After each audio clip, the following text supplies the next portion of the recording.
Нуртас Адамбай представляет.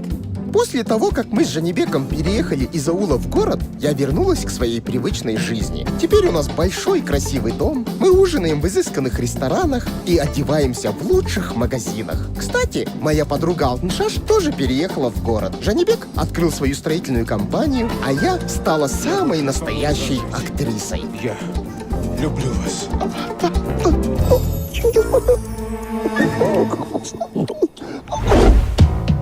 Все у нас было хорошо, пока однажды наши отношения не зашли в тупик.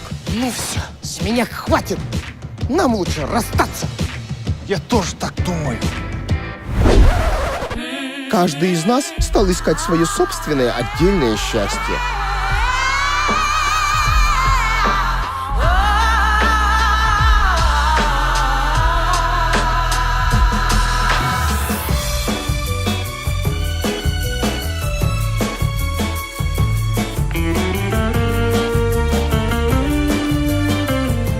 Ладно, не буду рассказывать обо всем. Посмотрите лучше сами наш новый фильм «Келинка Сабина 3» во всех кинотеатрах страны с 19 марта.